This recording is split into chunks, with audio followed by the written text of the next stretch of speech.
नमस्कार, मैं रवीश कुमार। प्रधानमंत्री मोदी ने कहा है आप भी मौसम का मजा लीजिए। तो लीजिए मौसम का मजा। प्रधानमंत्री ने कहा है जिस दिल्ली की हवा में जहर है, लोग बीमार हो रहे हैं, उस दिल्ली में प्रधानमंत्री ने मौसम पर पहला बयान दिया है कि मौसम का मजा लीजिए। इस संवेदनशीलता पर किसी का दिल नहीं पिघलता, तो इसका मतलब है उसने मौसम का मजा लेना छोड़ दिया। विपक्ष जनता के मुद्दों पर चर्चा की मांग कर रहा है, प्रधानमंत्री इसे विपक्ष का ड्रामा बता रहे हैं। आज विपक्ष के नाम पर ड्रामा कहा जा रहा है। एक दिन जब जनता मांग करेगी तो उसे भी ड्रामा कह दिया जाएगा और उसके खाते में 10,000 डालकर चुप करा दिया जाएगा। ड्रामा और मजा लेने के इस दौर में आप हमारा वीडियो जरूर देखिए। मजा चुनाव आयोग भी ले रहा है। एसआईआर के काम से ब्रेक के दौरान ब्रेक डांस करते बीएलओ का वीडियो ट्वीट कर रहा है। क्या किसी को फर्क नहीं पड़ता कि बीएलओ की जानें गई हैं? चुनाव आयोग तनाव घटाने के लिए डांस का वीडियो डाल रहा है। बहुतों के घर 13वीं भी पूरी नहीं हुई होगी और आयोग डांस का वीडियो ट्वीट कर रहा है। ये कौन सी संस्कृति से निकला है आयोग? क्या इसके लिए भी मैकॉले जिम्मेदार है? क्या यह घिनौना नहीं लग रहा? तृणमूल सांसद महुआ मोइत्रा ने भी ट्वीट किया है कि क्या आप सर्वेश सिंह का भी वीडियो ट्वीट करेंगे जिसमें वे बीएलओ पर दबाव को लेकर रोए जा रहे हैं। आयोग ने इस वीडियो पर लिखा है, तनाव दूर करने के लिए डांस हो रहा है। जबकि कोलकाता में अपने काम में तनाव को लेकर बीएलओ सड़कों पर प्रदर्शन कर रहे हैं। चुनाव आयोग के दफ्तर के बाहर खुद ही चुनाव आयोग तनाव की बात मान रहा है, तो इन बीएलओ की बात क्यों नहीं मान रहा और इनकी बात क्यों नहीं कर रहा जिनकी जान चली गई, जिनके खिलाफ एफआईआर हुई है। कांग्रेस नेता सुप्रिया श्रीनेत ने अपने ट्वीट में लिखा है, शर्म नहीं आती डांस का वीडियो ट्वीट करने में। जिन बीएलओ की मौत हुई है उनके लिए सांत्वना के 2 शब्द तो कह देते, वो नहीं कहा गया, लेकिन डांस का वीडियो ट्वीट किया जा रहा है। मतलब यही हुआ कि मर रहे हैं लोग, मरने दीजिए, आप बस मौसम और डांस का मजा लीजिए। ज्ञानेश कुमार क्या भूल गए जब पोलिंग बूथ का वीडियो उनसे मांगा गया था, और अब मां बहन और बेटियों के डांस करने का वीडियो चुनाव आयोग ट्वीट कर रहा है।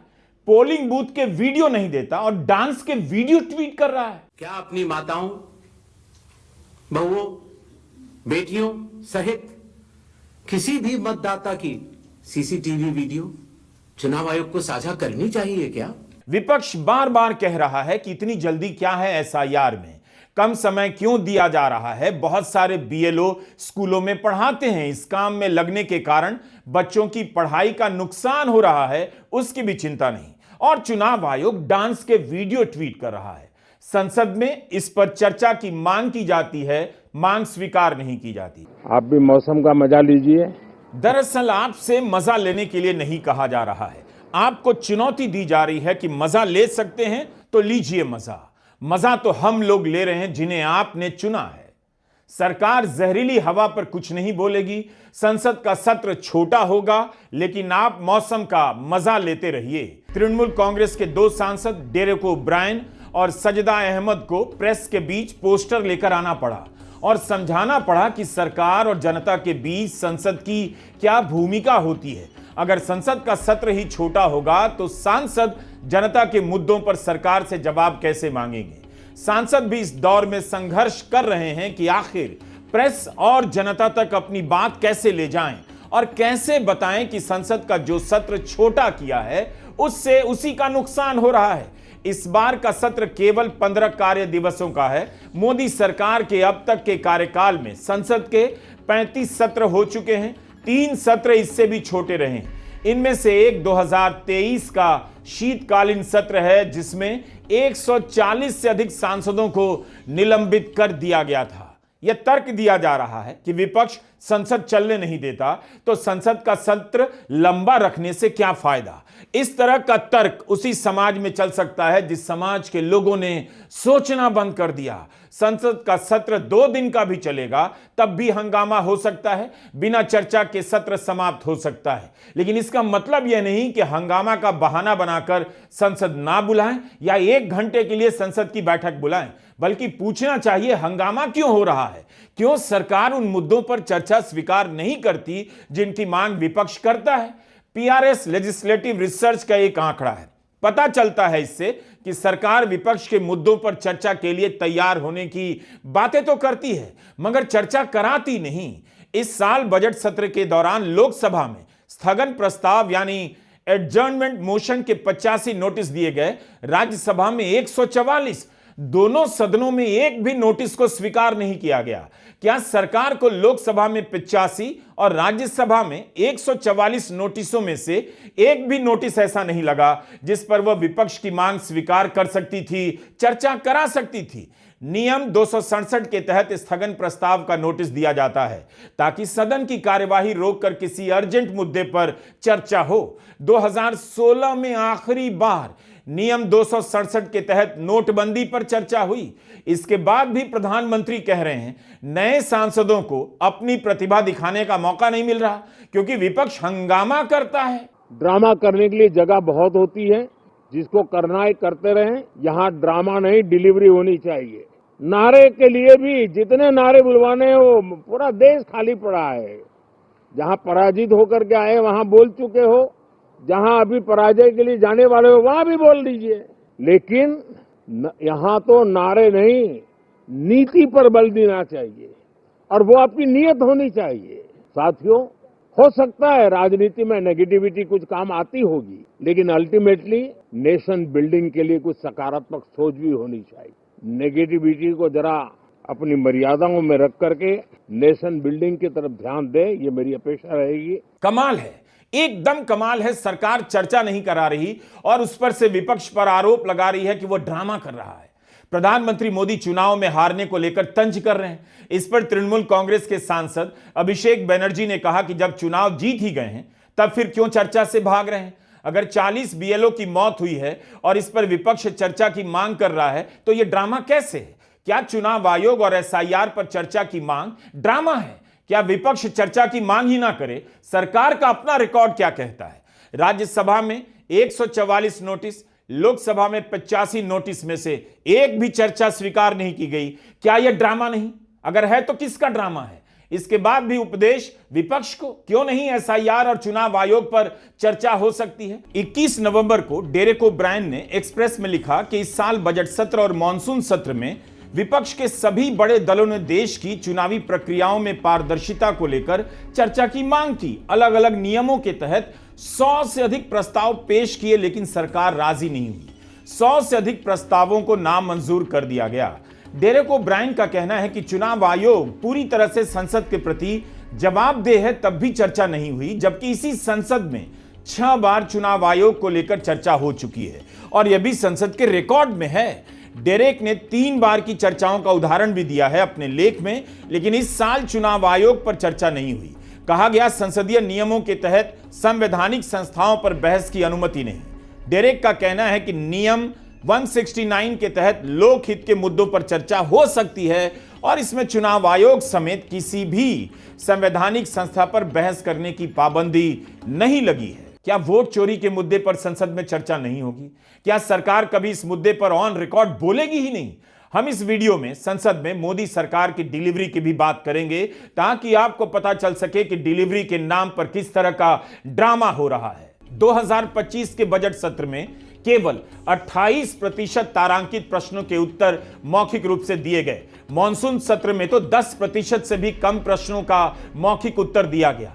तारांकित प्रश्नों के उत्तर मौखिक रूप से अब कम दिए जा रहे हैं। क्यों? जब कोई मंत्री तारांकित प्रश्न का जवाब सदन में देता है तो सांसद को भी मंत्री से जवाब पर एक सवाल पूछने का मौका मिल जाता है। जवाब पर सवाल से बचने के लिए लिखित जवाब दिया जाने लगा है। सूचक पटेल ने अपने लेख में दिखाया है कैसे प्रश्नकाल में भी सरकार जवाब घुमा फिराकर दे रही है, सही से आंकड़े तक नहीं देती, इधर उधर की बातें कर निकल जाती है। कांग्रेस महासचिव जयराम रमेश ने ड्रामा वाले बयान पर कहा, प्रधानमंत्री मोदी नियमित रूप से सदन की चर्चाओं में भाग नहीं लेते, सवालों के जवाब नहीं देते, लेकिन हर सत्र के समय सदन के बाहर इस तरह का बयान देते हैं। जयराम रमेश ने कहा कि सरकार वंदे मातरम के 150 साल होने पर चर्चा कराना चाहती है। विपक्ष एसआईआर के मुद्दे पर चर्चा की मांग कर रहा है। क्या दोनों पर चर्चा नहीं हो सकती? वंदे मातरम के नाम पर भावुकता पैदा की जाएगी, इतिहास के तथ्यों को यहां से वहां पेश किया जाएगा और एसआईआर के सवालों से बचने का रास्ता निकाल लिया जाएगा, तो क्या यह एसआईआर से बचने के लिए वंदे मातरम का इस्तेमाल ढाल की तरह नहीं किया जा रहा? दिसंबर 2023 में लोकसभा और राज्यसभा दोनों में चुनाव आयोग को लेकर 7 घंटे की चर्चा हो चुकी है। एक बार मुख्य चुनाव आयुक्त की नियुक्ति के बिल को पास करते वक्त आयोग के काम करने के तरीके और व्यवहार पर चर्चा हुई थी। जुलाई के महीने से सुप्रीम कोर्ट में एसआईआर को लेकर चर्चा हो रही है, लेकिन संसद में चर्चा क्यों नहीं हो सकती? गोदी मीडिया के जरिए यह छवि बना दी गई कि विपक्ष संसद नहीं चलने देता। गोदी मीडिया यह नहीं बताता कि सरकार चर्चा क्यों नहीं कराती। यह भी नहीं बताता कि प्रधानमंत्री मोदी ने संसद में आखिरी बार किस सवाल का जवाब दिया है। क्या आपको बार बार बताया जाता है कि मई 2023 में मणिपुर में हिंसा और अराजकता के 3 महीने से अधिक समय गुजर जाने के बाद सदन में चर्चा हुई थी, जबकि विपक्ष इसकी मांग पहले महीने से करने लगा था।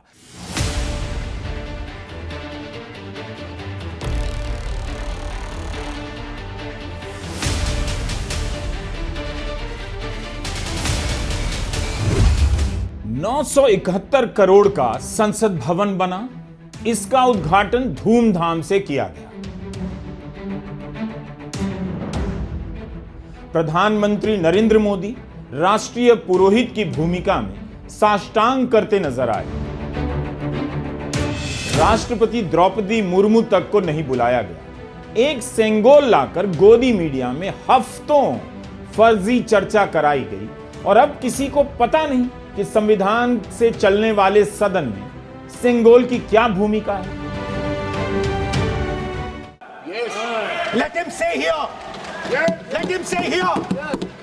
बार बार विपक्ष पर जिम्मेदारी डाली जाती है कि वही संसद नहीं चलने दे रहा, जबकि जिम्मेदारी की हर किताब में लिखा है सदन चलाना सरकार की जिम्मेदारी है। अगर सहमति नहीं बन रही तो इसका मतलब सरकार फेल है। सरकार फेल हो रही है तो इसका मतलब नहीं कि संसद का सत्र छोटा कर दिया जाए। क्या सरकार संसद में खड़े होकर विपक्ष को जवाब देने से बच रही है?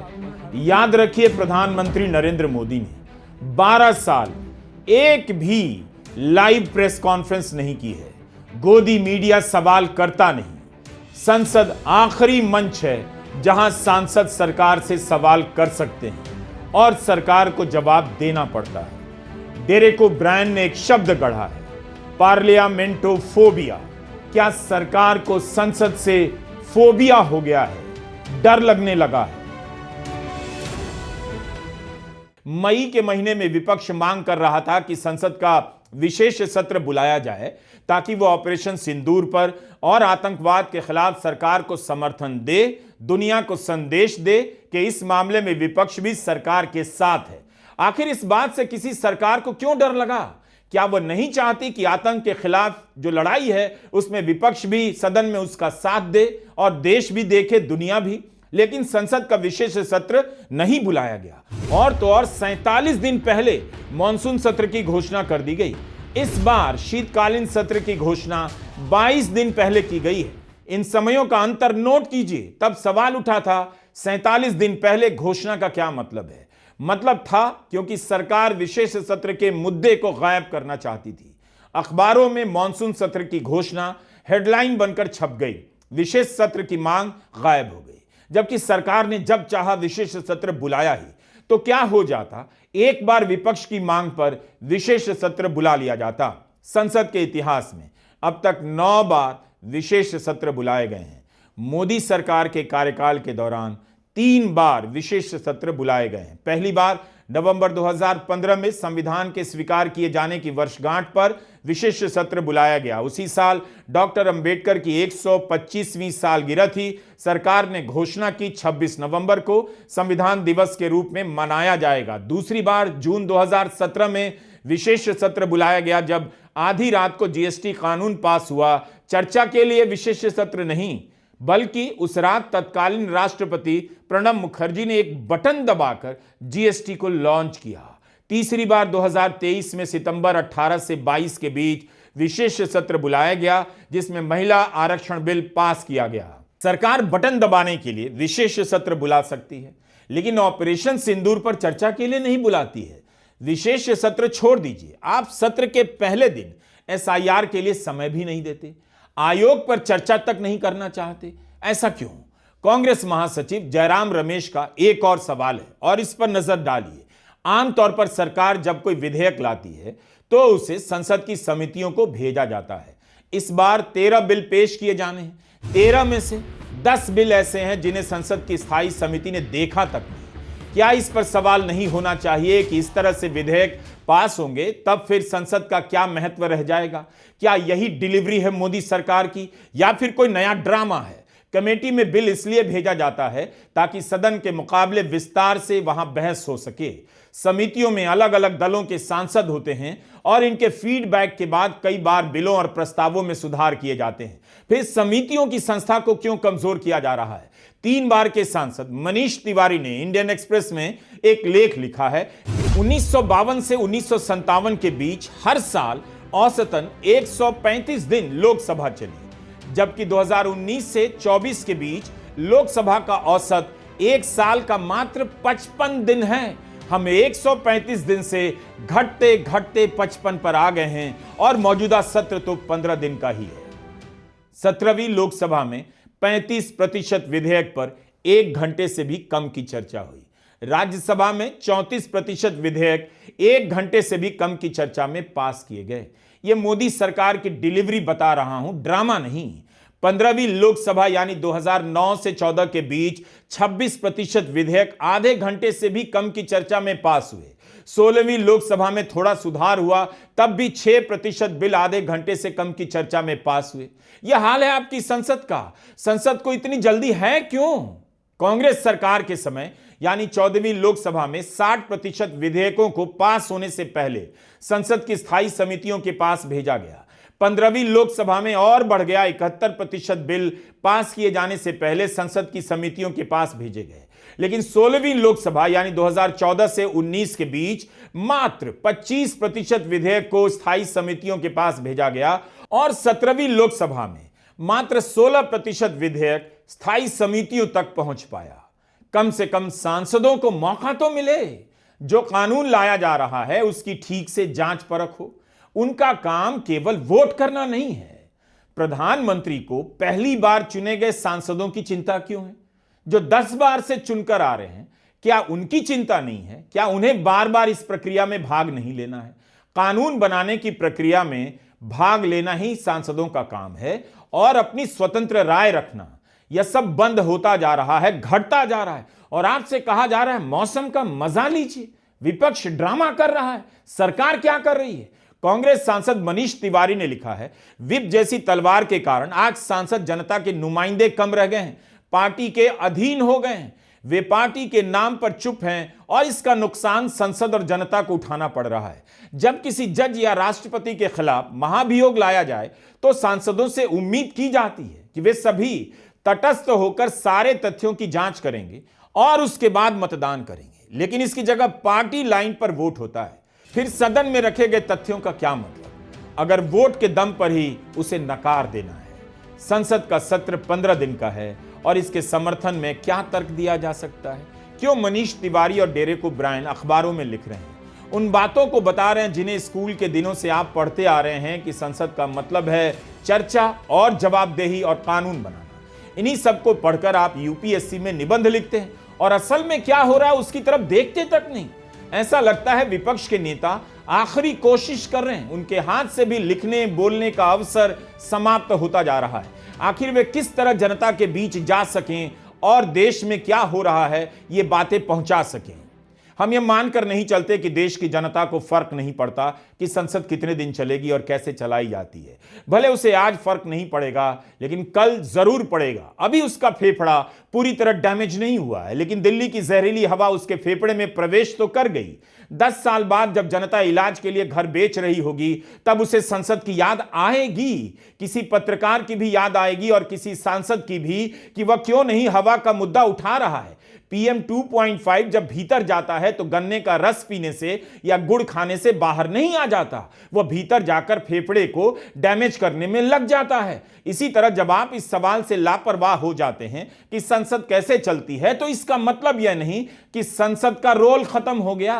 आज डॉक्टर का रोल आपके जीवन में भले ना हो, लेकिन जब फेफड़े से तरह तरह की बीमारियां निकलेंगी तब तो डॉक्टर और अस्पताल का ही रोल नजर आएगा। उसी तरह एक दिन जनता संसद संसद पुकारेगी, तब तक शायद विपक्ष मिटा दिया गया होगा या नाम के लिए 2-4 सांसद सदन में छोड़ दिए गए होंगे। इस बात को आज ही नोट कर लीजिए, अपने पर्स में रख लीजिए। संसद का सत्र चलेगा तो सबसे अधिक फायदा जनता को होगा और सांसदों को मौका मिलता है कि वह जनता को दिखा सके कि उनके सवाल संसद में उठा रहे हैं। आप किसी सांसद से पूछिए, किसी विधायक से पूछिए, शादी ब्याह मुंडन से लेकर श्राद्ध में लोगों के घर जाते जाते परेशान है।